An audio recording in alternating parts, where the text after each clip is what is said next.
Welcome to TRS Clips, where you'll find happiness through your own curiosity.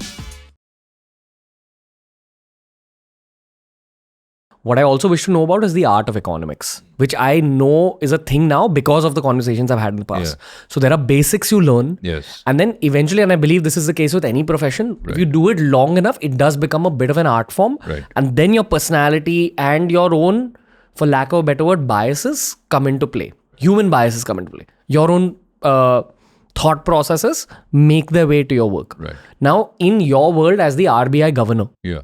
so I first want you to break down this art form theory that I have. The second sub question is, as the RBI governor, how different was your work from the chief economic advisor Right.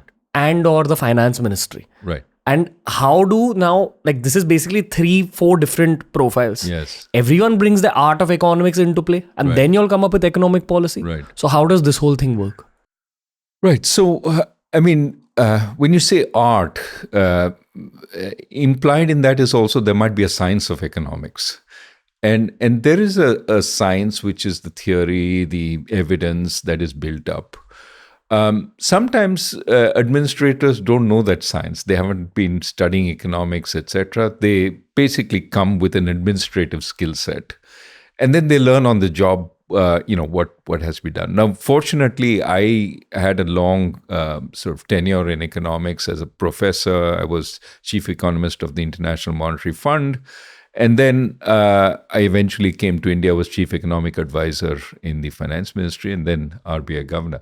Now, so I had a body of knowledge, which is useful because, in every profession, you have to know when people are pulling wool over your eyes, when they're trying to convince you of something and you know it's not true. And for me, it was always sort of debating with the bankers who'd come with some new proposal or the other to help them. And you have to know when it makes sense and when it doesn't make sense. So it's more like it teaches you the defense rather than the offense. It teaches you the offense also in the following sense. When you say offense, one of the things I did before I became anything connected to the government was I was asked by Dr. Manmohan Singh to write a report on the state of the financial system in India. And we wrote the report called 100 Small Steps. A lot of prominent bankers participated, Mr. Uday Kotak, for example. And that report was a blueprint of how we reform the system. And of course, what happens with many reports is it sits on a shelf. Nobody acts on it.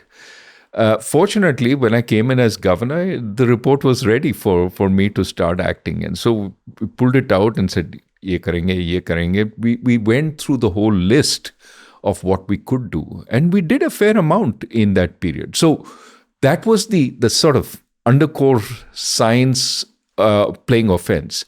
Defense is, when somebody comes to you and says, this can't be done, that can't be done. And then you ask why.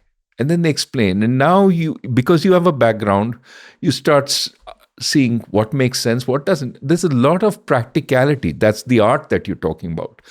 That is there, which people who have 20, 30 years experience in the area know. And if you ignore that, that also is problematic. Okay, just to be clear for better understanding, I'm sorry I'm interrupting you. But when you say that you see a report and then things are actually done, this means they make their way to economic policies, like whatever you thought about in the report. Exactly. And when you're talking about practicality, I think what you're trying to say is when the economic policies actually become a law, it affects the nation in a certain way. So let me give you an example of a thought which becomes a policy, which then needs to be developed. So, for example, one of the earlier sort of constraints was we didn't license banks. It was done rarely. So one of the big issues is, if you do license more banks, you get more bank competition. Of course, you have to supervise them carefully to make sure they don't make mistakes. But you get more competition. There's more banks opening up, branches. There's more employment and so on. So one of the things we did was we essentially put the banks on open license. Now, once you do that, you also have to license them. So that's the concept. But then the practicality is how do you actually license them? Now, the problem is, of course, every industrialist wants a license. And sometimes to fund their own enterprises. You have to be very careful about that because you don't want that kind of lending because often that turns bad. So you want to keep out the industrialists who need loans for their business enterprises from running banks. You want bankers to be different. They can be financiers, they can be big business houses, but they shouldn't have a financial industrial interest. So that's part of the law. How do you make that? So we pushed regulation which said, we won't have industrial houses owning banks. Then the question was, what kind of banks? So, normal bank that you see, SBI, ICICI, that was one. But then we created two other kinds of banks. One was the small finance bank. For these microfinance institutions, they were lending to many small people. How do we expand that? Because we want more people to get financing. So we created something called the Small Finance Bank. And that was another license. And then the third was payment bank. There are lots of telecoms, this, that, which Paytm or Jio, who can actually reach everybody. And that would be a gain for people in terms of making payments. So we created another license, which we called the payment bank license. Now, we knew that some of the licensees would not be successful. Some of these forms of licenses, over time, we'll see how successful they are, and we may have to reform them. Is there things that only pan out when they are in the real world? That's what you need to be always alert for. Does it work? And ultimately, you can theorize how much ever you want.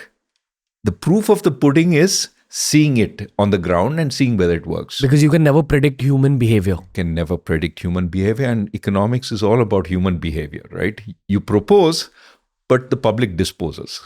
And so what you have to see is, theek hai, humne ye kiya, we have licensed so many banks. That licensing procedure had to be totally transparent. Because otherwise people will accuse you, so-and-so, bought their license by paying appropriate bribes.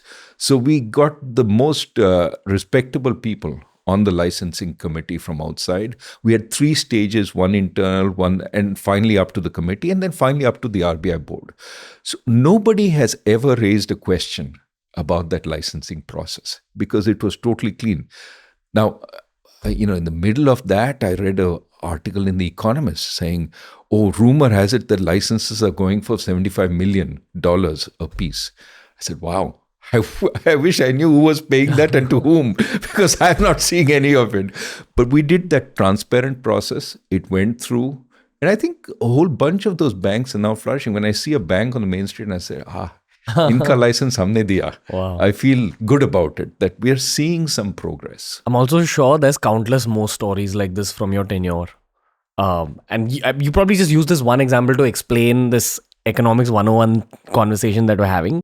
Hey, if you enjoyed today's clip, make sure you check out all the other clips we've uploaded on this channel. You'll find a clip related to almost every single topic as long as you're willing to search for it.